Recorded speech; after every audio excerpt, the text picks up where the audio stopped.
स्वागत है आप सभी का फिर से हमारे इस यूट्यूब चैनल पर। मेरा नाम निखिल है और आज की वीडियो में बात करने वाला है क्लास 12 इतिहास मॉडल सेट नंबर 4 की। देखिए आपका जो हिस्ट्री का मॉडल सेट नंबर 4 है उसको हम लोग देखने वाला है। ठीक है, यहाँ से जो भी प्रश्न उत्तर बनेंगे हम लोग एक एक प्रश्न को बारीकी से देखेंगे। तो चलिए हम लोग देखते हैं प्रश्न उत्तर की। देखिए तो प्रश्न उत्तर की बात कर लेते हैं। पहले आपका सामान्य निष्ठ पता है, ठीक है, 1 से लेकर 7 तक का जो भी प्रश्न उत्तर रहेगा इसको आपको 2-2 अंक मिलेंगे और 5 का जवाब देना है, 2 का नहीं। ठीक है, उसके बाद 8 से लेकर 14 तक को आपको फिर से 5 जवाब देना है और यहाँ मिलेंगे आपको 3-3 अंक। उसके बाद आपका 15 से लेकर 18-19 तक आपको देना है जवाब और इसमें आपको 5 अंक मिलेंगे। तो चलिए बात कर लेते हैं लोग पहला प्रश्न की। देखिए आपका जो पहला प्रश्न पूछा जा रहा है कि 1857 की जो क्रांति है इसका नेतृत्व किसने किया। देखिए 1857 की क्रांति इसका नेतृत्व किसने किया, वो किया था मंगल पांडे ने। बात को ध्यान रखिए, किसने किया, मंगल पांडे ने। तो आपका यह रह गया आंसर। तो आप जब भी लिखिएगा थोड़ा बड़ा करके लिखिएगा। मैं अभी शॉर्ट में बता दे रहा हूँ, सिर्फ मंगल पांडे लिखा है मैंने। तो आप लोग क्या कीजिएगा कि 1857 की क्रांति का नेतृत्व तो मंगल पांडे ने किया, इस प्रकार करके आप लोग लिखिएगा। चलिए अगला बात करें दूसरा प्रश्न की। तो आपका दूसरा प्रश्न पूछा जा रहा है कि महात्मा गांधी को महात्मा की उपाधि किसने दी। देखिए भैया जो महात्मा गांधी है ना, हम लोग बोलते हैं ना महात्मा गांधी, इसको महात्मा को उपाधि किसने दिया। ठीक है, जब उनका नाम था मोहनदास करमचंद गांधी। ठीक है, तो इनको जो महात्मा की उपाधि दी वह दी रविंद्रनाथ टैगोर ने। क्लियर। अब बात कर लेते हैं आपका तीसरा प्रश्न। तो आपको जो तीसरा नंबर प्रश्न पूछा जा रहा है कि कांग्रेस ने किस गोलमेज सम्मेलन में भाग लिया। देखिए आपका जो 3 गोलमेज सम्मेलन हुआ था 30, 31, 32 में, तो इनमें से किसमें कांग्रेस ने भाग लिया था वो आपको बताना है। देखिए दूसरा गोलमेज सम्मेलन हुआ था ना 1931 में, इसमें कांग्रेस ने भाग लिया था, आपको ध्यान में रखना है। तो चलिए बात कर लेते हैं चौथा प्रश्न की। तो आपका जो चौथा प्रश्न पूछा जा रहा है कि अकबर जो है अकबरनामा किसकी रचना है। जो अकबरनामा है इसकी रचना किसने की है। तो अकबरनामा की रचना अबुल फजल ने किया है। किसने किया भैया, अबुल फजल ने। आगे बात कर लेते हैं आपका पांचवा प्रश्न। तो आपका पांचवा जो प्रश्न पूछा जा रहा है कि संविधान सभा के स्थायी अध्यक्ष कौन थे। ये आपका संविधान सभा है, इसका स्थायी अध्यक्ष कौन है वो बताना है। देखिए जो आपका जो संविधान का जब ये हो रहा था निर्माण, तो संविधान सभा में कुछ स्थायी थे कुछ अस्थायी थे, इस प्रकार से सदस्य थे। तो जो आपका स्थायी सदस्य थे वो थे डॉक्टर राजेंद्र प्रसाद। कौन थे, डॉक्टर राजेंद्र प्रसाद जो थे वो आपका स्थायी अध्यक्ष थे। देखिए इनको कब चुना गया था, 11 दिसंबर 1946 में। अगर आपको अस्थायी पूछता है तो ठीक है, तो अस्थायी में हो जाएगा आपका ये आपका जाकर हो जाएगा सच्चिदानंद सिन्हा, उनको चुना गया था। और इनसे 2 दिन पहले यानी कि दिसंबर 1946 को डॉक्टर सच्चिदानंद सिन्हा को अस्थायी अध्यक्ष चुना गया था। क्लियर हो जाता है। तो अगला बात कर लेते हैं आपका छठा प्रश्न। आपको प्रश्न पूछा जा रहा है कि महात्मा गांधी, ठीक है, जो महात्मा गांधी है तो महात्मा गांधी के राजनीतिक गुरु कौन थे, यानी कि उनके जो गुरु थे कौन थे। तो सिंपल सी बात है, गोपाल कृष्ण गोखले जो थे वो महात्मा गांधी के राजनीतिक गुरु थे। यहाँ तक आपका छठा प्रश्न कंप्लीट होता है, लेकिन आपको 1 से 7 के बीच को 5 ही जवाब देना है। तो मैंने यह दे रखा 7, यानी कि सारा का सारा को उत्तर दिया हुआ है, टेंशन लेने का नहीं है। ठीक है, अब देख लेते हैं आपका 7वां जो प्रश्न पूछा जा रहा है कि कैबिनेट मिशन योजना के अध्यक्ष कौन थे। जो कैबिनेट मिशन योजना जब आया था तो इसका अध्यक्ष कौन था। देखिए जब संविधान का निर्माण हो रहा था उसमें बहुत सारे ऐसे नियम आए थे, कैबिनेट मिशन, अगस्त प्रस्ताव, ठीक है, क्रिप्स मिशन, इस प्रकार से मिशन आए थे। तो अब पूछा जा रहा है कि कैबिनेट मिशन के अध्यक्ष कौन थे। तो जिसका right answer Pethick Lawrence, Lord Pethick जो लॉरेंस थे ये कैबिनेट मिशन के अध्यक्ष थे। ठीक है, अब बात कर लेते हैं आपका 8वां प्रश्न। देखिए जो आपका 8वां प्रश्न पूछा जा रहा है कि साइमन कमीशन पर प्रकाश डालें। ठीक है, साइमन कमीशन क्या है उसको आपको विस्तार से लिखना है। तो देख लेते हैं साइमन कमीशन क्या है। देखिए कि 1927 में वायसराय लॉर्ड इरविन में महात्मा गांधी को दिल्ली बुलाकर यह सूचना दी कि भारत में वैधानिक सुधार लाने के लिए एक रिपोर्ट तैयार की जा रही है। ठीक है, जो लॉर्ड उस समय जो हमारे जो वायसराय रहे थे लॉर्ड इरविन 1907 में क्या किया, गांधी जी को सूचना दिया कि एक तैयार किया जा रहा रिपोर्ट। ठीक है, जिसके लिए कमीशन बनाया गया, एक रिपोर्ट तैयार किया जा रहा है जिसके लिए कमीशन बनाया गया, जिसके अध्यक्ष सर जॉन कमीशन होगा और इनका अध्यक्ष कौन रहेगा, सर जॉन कमीशन रहेंगे। साइमन कमीशन की एक प्रमुख विशेषता यह थी कि उसने सदस्य में केवल अंग्रेज थे। देखिए बताया जा रहा है कि जो एक इसका विशेषता है कि इसमें जो सदस्य रहेंगे सारा का सारा जो सदस्य रहेंगे वो अंग्रेज रहेंगे। ठीक है, उसका ही विशेषता बताया जा रहा है। इस आयोग का प्रमुख उद्देश्य भारत के एक संघ की स्थापना करना था। ठीक है, जिसने ब्रिटिश भारतीय शासन तथा देसी रियासत शामिल हो और इनका चालन ब्रिटिश सरकार के पद में रहे। क्या बताया जा रहा है कि जो एक साइमन कमीशन था, एक कमीशन बनाया गया 1927 में, ठीक है। अब भारत कब आया था? 28 में आया था, ये बात ध्यान रखिएगा। इसमें क्या बताया जाए, इसका एक अध्यक्ष चुना गया था, जो कौन थे अध्यक्ष? कमीशन, कौन कमीशन? सर जॉन कमीशन थे उनका नाम, तो वो अध्यक्ष थे और इन्हीं के नाम पर साइमन कमीशन कहा गया है, ठीक है। और सदस्य में क्या आते हैं कि सारा का सारा जो सदस्य वो भारतीय नहीं थे, यानी कि अंग्रेज थे। इसका मुख्य जो उद्देश्य था, भारत में एक संघ स्थापित करना जिसमें ब्रिटिश भारतीय शासन तथा देसी रियासत, यानी कि दो भागों में बांटा गया था ना उस समय, तो दोनों को शामिल हो, दोनों ही दोनों, ठीक है, चाहे वो देसी रियासत वाला हो चाहे भारतीय ब्रिटिश वाला प्रांत का हो, दोनों शामिल हो। इस प्रकार से रहता है साइमन कमीशन। अब बात कर लेता है आपका माउंट बेटन योजना। तो आपको जो 9वां प्रश्न पूछा जा रहा है कि माउंट बेटन योजना क्या है, ठीक है। माउंट बेटन योजना क्या है उस पर प्रकाश डालना, यानी कि थोड़ा बताना उस पर भी। देखिए, माउंट बेटन ने कांग्रेस और मुस्लिम लीग के नेताओं के साथ लंबे विचार विमर्श के बाद 3 जून 1943 को भारत को 2 देशों में विभाजित करने की योजना का खाका पेश किया। क्या हुआ कि जो लॉर्ड माउंटबेटन था, ठीक है, इसने क्या किया, कांग्रेस और मुस्लिम लीग के नेताओं के साथ एक लंबे समय तक विचार विमर्श किया और 3 जून 1947 को भारत को 2 देशों में, यानी कि एक तो पाकिस्तान एक तो बांग्लादेश, ठीक है, 2 देशों में विभाजित करने का योजना का खाका पेश किया। इस योजना के आधार पर भारत को अंग्रेजों से मुक्ति मिली, लेकिन भारत पाकिस्तान के रूप में एक बड़ा हिस्सा भी मिला। हुआ यूँ कि देखिए, ये जो योजना है, अगर आपको कोई प्रश्न पूछा जाता है कि देखिए कि भारत का जो विभाजन हुआ, तो आज़ादी हुआ ना, तो किस योजना के तहत हुआ, तो सबसे पहले आप बोलेगा माउंट बेटन योजना। तो इसी योजना के तहत भारत और पाकिस्तान अलग हुआ था, ठीक है। तो इस योजना में क्या हुआ कि 3 जून 1947 को 2 देशों के बीच में योजना का खाका पेश किया। इसके बाद क्या हो कि हमें आज़ादी तो मिली, ठीक है, अंग्रेजों से मुक्ति मिली, लेकिन क्या इसके बाद, मुक्ति के बाद हमें अलग होना पड़ा, यानी कि एक पाकिस्तान बना एक भारत बना, 2 हिस्सों में अलग अलग हो गया, ठीक है, इस विजन के। तो क्लियर होता है 9वां प्रश्न। अब देख लेते हैं 10वां प्रश्न। तो आपको 10वां प्रश्न पूछा जा रहा है कि चोरी चोरा हत्याकांड क्या है, ठीक है। जो चोरी चोरा हत्याकांड, इससे आप क्या समझते हैं उसको आपको बताना है। देखिए, कुछ नहीं है, यह है कि देखिए यह कांड 5 फरवरी 1922 उत्तर प्रदेश के गोरखपुर जिले में हुआ था, ठीक है। यूपी उत्तर प्रदेश जो है उसके अंदर एक गोरखपुर जिला है, ठीक है, वहाँ पे ये कांड हुआ था। अब कब हुआ था? 5 फरवरी 1922 को। कहीं कहीं आपको 4 फरवरी भी मिलेगा देखने को, तो कोई बात नहीं, आपका सटीक आंसर होगा 5 फरवरी भी होगा 4 भी होगा, तो ज़्यादातर 5 ही हर एक जगह मिल जाएगा, ठीक है। तो 5 फरवरी 1922 को उत्तर प्रदेश के गोरखपुर में हुआ था। अब जब ये असहयोग आंदोलन में भाग लेने वाले प्रदर्शनकारी का एक बड़ा समूह पुलिस के साथ भिड़ गया। अब ये हुआ कैसे? घटना हुआ यूँ कि जब असहयोग आंदोलन चल रहा था, तो इसमें बहुत सारे देशों में क्या चल रहा, असहयोग आंदोलन का बहुत लंबा चौड़ा चला था, 1920 से लेकर 22 तक चला था। इसी के कारण असहयोग आंदोलन बंद हुआ था। मेन रीज़न वही है, जो असहयोग आंदोलन बंद हुआ था ना, अच्छा खासा आंदोलन चल रहा था, लेकिन ये जो चोरी चोरा हत्याकांड है इसके कारण से वो बंद हो गया। अब क्यों हुआ? देखिए, ये हुआ कि जब असहयोग आंदोलन में भाग लेने वाले प्रदर्शनकारी का एक बड़ा समूह पुलिस के साथ भिड़ गया, यानी जो पुलिस था उनके साथ भिड़ गया, ठीक है। जवाबी कार्रवाई में प्रदर्शनकारी ने हमला किया और एक पुलिस स्टेशन में आग लगा दी, ठीक है, लगा दी थी, जिससे उसे सभी कब्जेधारी मारे गए। इस घटना के कारण 3 नागरिकों और 23 पुलिसकर्मियों की मृत्यु हुई। देखिए, क्या हुआ कि जब ये लोग प्रदर्शन कर रहे थे तो मुठभेड़ हो गया पुलिसों से, तो पुलिस वाले से हो गए, तो क्या किया, पुलिस चौकी को ही आग लगा दिया और उसमें 23 जो पुलिस थे उन पुलिसों की मृत्यु हो गई, ठीक है। इसके बाद गांधी जी को जेल भी जाना पड़ा। इसके बाद से ही गांधी जी ने क्या किया, गांधी जी तो बोल रहे थे हम लोग हिंसा नहीं करेंगे असहयोग आंदोलन में, लेकिन इसमें हिंसा टाइप का हो गया, एक पुलिसकर्मी मारे गए, थोड़ा हो गया, तो इसी कारण असहयोग आंदोलन को भी गांधी जी ने दबा दिया। तो अगला देख लेते हैं आपको 11वां प्रश्न। आपको 11वां प्रश्न पूछा जा रहा है कि 1857 की क्रांति के सैनिक कारण का उल्लेख करें। जो 1857 का क्रांति है, इसका जो सैनिक कारण है इसका उल्लेख करना है, ठीक है। तो देखिए क्या है कि 1857 की क्रांति के सैनिक कारण, इस प्रकार से आपको लिख देना है। अब देखिए क्या है कि सैनिकों को उच्च पद नहीं दिया जाता था। ये जो क्रांति हुआ था इसका मेन उद्देश्य क्या था, जो सैनिक हुआ करता था, जो अंग्रेजों को वहाँ काम करता था, उनको क्या करता था, उच्च पद नहीं दिया जाता, भेदभाव क्या करता था, ठीक है। भारतीय सैनिकों से भेदभाव क्या करता था, मैंने बताया अभी, भारतीय जो सैनिक थे वो भारतीय सैनिक से भेदभाव भी करते थे अंग्रेज, ठीक है। वेतन तथा भत्ता बहुत कम दिया करता था। जो वेतन और भत्ता हुआ करता था भारतीय सैनिकों का, इसको बहुत ही कम दिया जाता था। खाने की व्यवस्था अच्छी नहीं थी, जो खाने पीने की व्यवस्था होती है ये व्यवस्था भी अच्छी नहीं हुआ करता था भारतीय सैनिकों के लिए, ठीक है।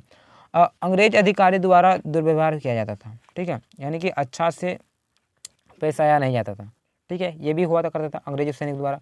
फिर क्या था कि सैनिकों के माथे पर तिलक लगाना, जैसे कि हमारे भारतीय सैनिक लगाते हैं ना, मतलब भारत में तो विभिन्न प्रकार के धर्म रहते हैं ना, तो इसी प्रकार माथे पर तिलक लगाना, दाढ़ी बनाना, पगड़ी बांधना, दाढ़ी रखना आदि नहीं करने किया जाता था।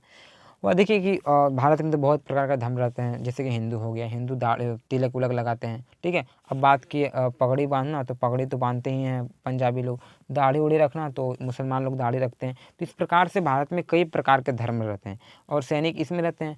तो क्या होता है कि उस समय क्या होता था कि इन लोगों को मना किया जाता था, जैसे कि दाढ़ी रखना हो गया आपका, अगर पगड़ी बांधना, तिलक लगाना मना किया जाता था। इस कारण से भी सैनिक मतलब थोड़ा भड़के हुए थे, ये कारण था। जैसे कि बड़ा रीज़न तो ये सब भी हुआ। फिर खाना पीने की व्यवस्था अच्छा नहीं था, उनका तो भेदभाव भी होता था। इस प्रकार से ये कारण आ गया सैनिकों को कारण, ठीक है, 1857 का। अब बात कर लेते हैं हम लोग 12वां प्रश्न की, फटाफट बात करेंगे हम लोग। तो 12वां प्रश्न पूछा जा रहा है कि कैबिनेट मिशन योजना से आप क्या समझते हैं। कैबिनेट मिशन योजना बहुत इंपॉर्टेंट है। देखिए क्लास 11 में हम लोग पढ़े थे इसको, तो देख लेते क्या है। देखिए क्रिप्स मिशन के फेल हो जाने के बाद, एक क्रिप्स मिशन आया था, तो उसके फेल होने जाने के बाद 1946 में कैबिनेट मिशन का गठन किया गया। जब क्रिप्स मिशन आया 42 में, तो उसके फेल हो जाने के बाद 1946 में एक कैबिनेट मिशन आता है, इस मिशन का गठन किया गया, ठीक है। जब क्रिप्स मिशन फेल हो गया तो इस मिशन के 3 सदस्य थे, ठीक है। और इस मिशन में कितने सदस्य? 3। पहला कौन था? स्टेफोर्ड क्रिप्स, जो इसका अध्यक्ष था, ठीक है। पहला कौन था? स्टेफोर्ड क्रिप्स, और दूसरा पैथिक लॉरेंस, ठीक है। और तीसरा क्या था? A B Alexander. जो पैथिक लॉरेंस थे आपका भारत सचिव था, और एबी अलेक्जेंडर आपका नौसेना मंत्री था, और जो स्टेफोर्ड क्रिप्स थे वो अध्यक्ष थे। आपको ये बात को याद रखना है। चलिए बात करते हैं 13वां प्रश्न को, ठीक है। अगर आप सभी ने हमारे चैनल को सब्सक्राइब नहीं किया तो सब्सक्राइब कर लें और बेल के आइकन को प्रेस कर दें, ठीक है। आगे बात कर लेते हैं 13वां प्रश्न पूछा जा रहा है कि सहायक संधि क्या था। एक तो सहायक संधि क्या था, इतना समझ रहे हैं। किन्हीं 3 विशेषताओं का उल्लेख करें। चलिए देख लेते हैं, सहायक संधि को देख लेते हैं पहले हम लोग, उसके बाद इसका 3 विशेषता को भी देखेंगे। देखिए क्या हुआ कि भारतीय उपमहाद्वीप में लॉर्ड वेलेस्ली, एक व्यक्ति थे लॉर्ड वेलेस्ली, ने भारत में अंग्रेज राज के विस्तार के लिए सहायक संधि का प्रयोग किया।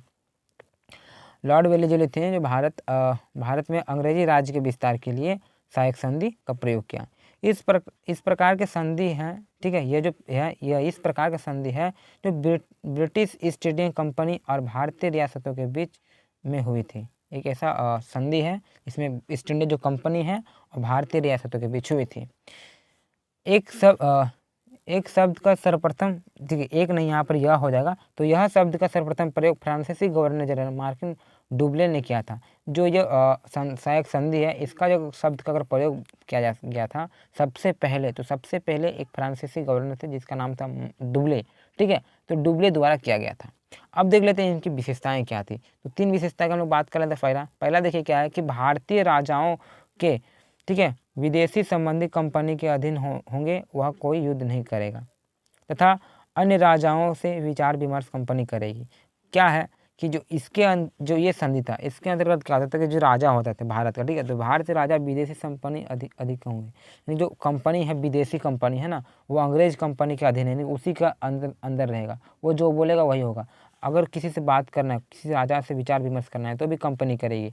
पहला ये रह गया उसका विशेषता। दूसरा क्या है कि बड़े राज्य अपने यहाँ अंग्रेजी सेना रखेंगे तथा इससे नाका खर्च राज्य उठाएंगे, ठीक है। तो इससे जितना भी खर्च आएगा, ठीक है, ये जो अंग्रेज है ना, अंग्रेज क्या बोल देते हैं कि जितना भी खर्च आएगा हमारे सैनिक, तो जो भी बड़ा राज्य है उस पर हमारा सैनिक भी रहेगा, और जो भी खर्च रहेगा तुम्हीं को देना पड़ेगा, ये बोलते थे इसमें, ठीक है। अब तीसरा विशेषता देख लेते हैं। तीसरा विशेषता बोल रहा है कि राज्यों को कंपनी राजधानी में एक अंग्रेज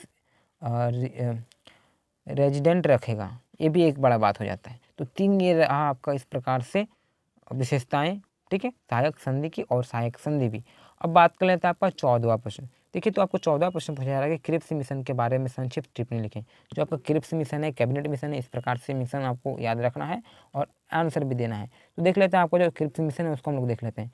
देखिए क्या हुआ कि 1940 का अगस्त प्रस्ताव फेल हो जाने के बाद, 1940 में क्या 1 अगस्त प्रस्ताव आया था और इसके फेल हो जाने के बाद 1942 में क्रिप्स मिशन का गठन हुआ। जब 1940 में अगस्त प्रस्ताव आता है और वह अगस्त प्रस्ताव फेल हो जाता है, उसके बाद 1942 यानी कि 2 साल बाद क्रिप्स मिशन का गठन हुआ। ठीक है, क्रिप्स मिशन का गठन किया गया। इसके अध्यक्ष स्टैफोर्ड क्रिप्स थे और इसका जो अध्यक्ष था स्टैफोर्ड क्रिप्स थे। ठीक है, इस प्रस्ताव को भी भारतीय द्वारा स्वीकार नहीं किया गया।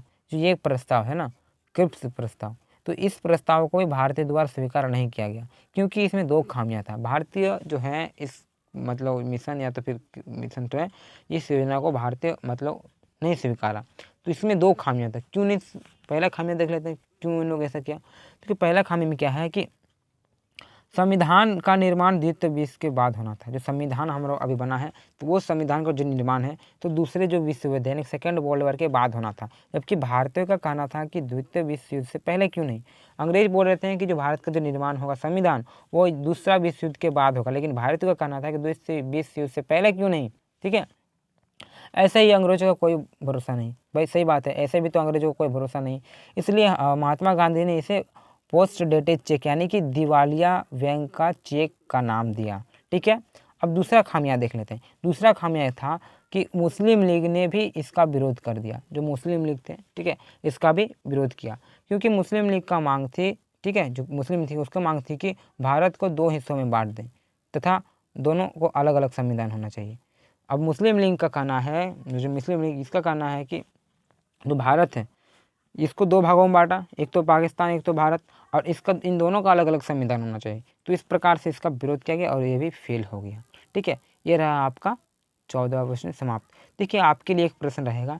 देखिए जो मुस्लिम लीग यहाँ पूछा गया है ना, तो इसकी स्थापना कब हुई। आप अपना नाम के साथ कमेंट करके बताइए कि मुस्लिम लीग की स्थापना कब हुई। ठीक है, अगर आप लोग पढ़ते हैं तो अवश्य कमेंट करेंगे और मुझे लगेगा कि आपने मेरा वीडियो देखा है। नाम के साथ, ठीक है, हो सके तो एड्रेस दीजिएगा तो और बढ़िया बात है, और आंसर लिखिएगा कि मुस्लिम लीग की स्थापना कब हुई। चलिए अगला बात कर लेते हैं 15 प्रश्न की। तो आपको जो 15 प्रश्न पूछा जा रहा है कि जहांगीर की राजपूत जो नीति है उसका उल्लेख करें। ठीक है, जो जहांगीर का जो राजपूत नीति है इसको बताना है आपको। तो देख लीजिए क्या है जहांगीर का राजपूत नीति। क्या हुआ कि जहांगीर ने उसी तरह अपने पिता की नीति को जारी रखा। वह राजपूतों के प्रति उदार थे। ठीक है, हालांकि उसके शासनकाल में उच्च पदों पर राजपूतों की संख्या में कमी आई। उन्होंने मेवाड़ को भी प्रस्तुत करने के लिए, ठीक है, प्रस्तुति प्राप्त करने के लिए मजबूर करने का प्रयास किया, जिसमें अब तक इसे मना कर दिया। उसने अपने शासनकाल की शुरुआत में मेवाड़ पर आक्रमण करने के लिए एक के बाद एक कई मुगल सेनाएं भेजी। यानी कि जो जहांगीर थे, ठीक है, राजपूतों पर हमला कई बार करवाना चाहते थे और बहुत बार करवाए भी है। ठीक है, इस प्रकार से जहांगीर का जो राजपूताना नीति है ये रह गया आपके सामने, नोट कर लीजिएगा। आगे बात कर लेते हैं अगला प्रश्न की। 16वां प्रश्न पूछा जा रहा है। तो रैयत बाड़ी व्यवस्था का विस्तार से प्रकाश डालने। जो रैयत बाड़ी व्यवस्था है ये क्या है, इसको बताना है। तो देख लीजिए क्या है रैयत बाड़ी व्यवस्था। देखिए क्या है कि स्थायी बंदोबस्त के पश्चात ब्रिटिश सरकार ने भू राजस्व की एक नई पद्धति अपनाई जिसे रैयत बाड़ी बंदोबस्त कहा जाता है। मद्रास के तत्कालीन गवर्नर थॉमस मुनरो द्वारा 1820 में प्रारंभ की गई इस व्यवस्था को मद्रास, मुंबई एवं असम के कुछ भागों में लागू किया गया। मुंबई की इस व्यवस्था को, ठीक है, लागू करने में मुंबई के तत्कालीन गवर्नर एल्फिंस्टन ने महत्वपूर्ण योगदान दिया। ठीक, जो एल्फिंस्टन थे वो बहुत ही महत्वपूर्ण योगदान दिया। भू राजस्व की इस व्यवस्था में सरकार ने रैयतों अर्थात किसानों से सीधा बंदोबस्त किया। ठीक है, जो भू राजस्व व्यवस्था है तो इसमें क्या किया, सरकार एवं रैयतों यानी कि किसानों से सीधा बंदोबस्त किया। अब रातों को भूमि यहाँ रैयत होगा, ठीक है, यहाँ रैयत होगा, रातों लिखा गया, टाइपिंग मिस्टेक होता है। अब रैयतों को भूमि के मालिकाना हक तथा कब्जेदारी अधिकार से दे दिया जाएगा। ठीक है, तथा वे सीधे या व्यक्तिगत रूप से स्वयं सरकार को लगान अदा कर सकते हैं। यानी कि जो भी किसान उगाएंगे रियायत, ठीक है, वो डायरेक्ट अब सरकार को कर देगा। पहले क्या होता था, दूसरे के द्वारा दिया जाता था। ठीक है ना, उसमें ज़्यादा थोड़ा दिक्कत होता था। तो अभी अब के लोगों को दे दिया गया अधिकार, अभी लोग खुद सरकार को लगान अदा करेंगे। ठीक है, करने के लिए उतार देते हैं। इस प्रथा में जमींदारों के स्थान पर किसानों को भूमिका स्वामी बना दिया, यानी कि जो किसान हुआ करते थे, ठीक है, इसमें क्या, इस प्रथा में जमींदारों के स्थान पर जो जमींदार हैं ये लिया करते थे, उससे आपका जाएगा टैक्स वगैरह, लेकिन अब क्या करेगा, जो किसान है खुद देगा इसका टैक्स, ठीक है। इस प्रकार से रह गया आपका आंसर। बात कर लेते हैं 17वां प्रश्न की। 17वां प्रश्न पूछा जा रहा है कि 1857 की क्रांति के स्वरूप पर प्रकाश डालें, ठीक है। जो 1857 की क्रांति है बहुत इंपॉर्टेंट है, बार बार यहाँ से प्रश्न पूछे जा रहे हैं, तो आप लोग कर लीजिएगा। तो देख लेते हैं इसका स्वरूप को। देखिए क्या हुआ कि 1857 के स्वरूप, ठीक है। देखिए स्वरूप के संबंध में इतिहासकारों में विभिन्न प्रकार का मतभेद है, अलग अलग इतिहासकार अलग अलग बात बोलते हैं, बहुत ही मतभेद है, ठीक है। 1857 की क्रांति ब्रिटिश सत्ता के विरुद्ध भारतीयों द्वारा पहली संगठित एवं हथियारबंद लड़ाई थी, जिसमें विभिन्न वर्गों के व्यापक रूप से योगदान किया। हालांकि इस विद्रोह में राष्ट्रवाद का अभाव, नेताओं में उद्देश्य और सामंतवादी परंपराओं को तोड़ने में पर्याप्त सहायता पहुंचाई। 1857 की क्रांति के स्वरूप को लेकर विभिन्न इतिहासकारों का अलग अलग विचारधाराएं। देखिए क्या है कि ये जो क्रांति है 1857 का, तो जिस प्रकार से जो इतिहासकार रहे होंगे उनका अलग अलग कहना है कि ये ऐसा था, वो ऐसा था, ये क्रांति इसके लिए किया गया, उसके लिए किया गया, यानी कि जिसका जिसका बात जैसा लगता है वो कहा है। तो जैसे इस प्रकार से देख लेते हैं, कुछ कुछ उदाहरण ले लेते हैं, ठीक है, कौन क्या कहा है। देखिए जो पहला हम बात कर लेते हैं सर जॉन लॉरेंस एवं सीले ने क्या कहा है। इन्हें कहा है कि यह जो है सिपाही विद्रोह तक ही है, सिपाही विद्रोह तक ही मात्र है, यानी कि ये एक सिपाही विद्रोह था, ये इसका कहना है। किसका? लॉरेंस का। ये बात आप लोग याद रखिए, लॉरेंस और सिले इनका कहना है। बात कर ले दूसरा कि जेम्स आउटरम एवं डब्ल्यू टेलर है और जेम्स आउटरम है, इनका कहना है कि अंग्रेजों के विरुद्ध हिंदू मुसलमान का एक षड्यंत्र था, ठीक है। इनका कहना है कि कुछ नहीं था, ये सब सिर्फ हिंदू और मुसलमान का लड़ाने का एक षड्यंत्र था, ये कह रहे हैं डब्ल्यू टेलर, ठीक है। और जबकि उसने क्या कहा था, जॉन लॉरेंस ने कहा था कि ये सिर्फ एक सैनिक विद्रोह था। दोनों को बात कर लिए। अब देख लेते हैं वीर सावरकर का क्या कहना है। देखिए वीर सावरकर का कहना है कि राष्ट्रीय स्वतंत्रता के लिए सुनियोजित लड़ाई, ये वीर सावरकर का कहना है। अब आगे एक और व्यक्ति हैं, उनका भी सुन लेते क्या है कहना। फारसी मजदूर का कहना है कि सॉरी फारसी यहाँ मजुमदार हो जाएगा, हाँ आरसी मजुमदार है। इनका कहना है कि यह ना तो प्रथम राष्ट्रीय और ना ही स्वतंत्रता के लिए संग्राम है। जैसे कि बताया जाता है ना कि प्रथम स्वतंत्रता संग्राम की लड़ाई था ये हमारे जाकर 1857 की क्रांति, लेकिन जो हमारा जो मजुमदार जी हैं ये सही बताए हैं। देखिए इससे पहले 1857 से पहले बहुत सारे ऐसे क्रांति हो चुकी है, ये एक पहला नहीं है। इस प्रकार से जैसे कि हम लोग उदाहरण के तौर पर ले सकते हैं 1855-56 में झारखंड राज्य में एक जो हुआ था आपका विद्रोह, ठीक है, संथाल विद्रोह जिसको कहते हैं, इसका उदाहरण हम लोग ले सकते हैं। तो 1857 से पहले भी कुछ ऐसे क्रांतियाँ हुई हैं, इससे पहले और भी क्रांतियाँ हैं। तो इस प्रकार से रह गया आपका 17वां आंसर। अब देख लेते हैं 18वां प्रश्न, ठीक है। जो आपका 8वां नंबर प्रश्न पूछा जा रहा है कि महात्मा गांधी के जो लोकप्रियता का कारण क्या है, ठीक है, इतना फेमस क्यों है महात्मा गांधी, कुछ तो रीजन रहा होगा ना, उसको आपको बताना है। तो देख लेते हैं हम लोग आंसर क्या होगा। देखिए भारत के राष्ट्रपिता मोहनदास करमचंद गांधी ने भारत को अंग्रेजों के आज़ाद करवाने के लिए अनेक आंदोलन किए, ठीक है, बहुत सारे आंदोलन किए, बहुत बार जेल गए हैं महात्मा गांधी जी, ठीक है। आंदोलन के कारण वह कई बार जेल भी गए, बात तो सही बोल रहे हैं। गांधी जी ने अपने आंदोलन के कारण भारत की जनता को एकजुट किया, ठीक है, जिससे परिणाम स्वरूप अंग्रेजों को भारत छोड़कर जाना भी पड़ा। गांधी जी को सबसे पहले सुभाष चंद्र बोस ने सन 1944 में राष्ट्रपिता कहकर संबोधित किया। जैसे कि हम लोग बोलते हैं ना राष्ट्रपिता महात्मा गांधी, तो इनको सबसे पहले किसने कहा, वो कहा 1944 में सुभाष चंद्र बोस ने। आगे देख लेते हैं। गांधी जी के जीवन भर सत्य और अहिंसा का पालन किया, ठीक है। जो गांधी जी है सत्य और अहिंसा के पुजारी थे, ये सबको पालन करने बोलते थे और खुद भी पालन करते थे। गांधी जी ने भारत को आज़ादी दिलाने के लिए कई आंदोलन किए, उन्हें भारत का राष्ट्रपिता का सम्मान मिला। ये तो बात सही है, कोई भी व्यक्ति को इतना बड़ा सम्मान तो नहीं मिलता, राष्ट्र का पिता, राष्ट्रपिता, ठीक है, पूरे राष्ट्र का पिता, सोचिए कितना बड़ा उपाधि उनको मिला है। और उन्हें भारत को स्वतंत्रता प्राप्ति में अहम भूमिका निभाई, ठीक है। फिर क्या हुआ कि गांधी जी द्वारा प्रमुख किए गए आंदोलन, उनको भी देख लेते हैं कौन सा आंदोलन गांधी जी ने किया था, शॉर्ट में देख लेते हैं, ठीक है। उसके बाद आपको डीपली भी इनको पढ़ना है, इससे भी आपको प्रश्न उत्तर आते हैं। तो पहला बात कर लेते हैं हम लोग चंपारण का सत्याग्रह, जो 1917 में हुआ था बिहार के चंपारण जिले में। फिर दूसरा खेड़ा का जो हुआ था आपका अहमदाबाद में हुआ था, ये खेड़ा जो गुजरात में है वहाँ पे हुआ था। फिर अहमदाबाद में हुआ था।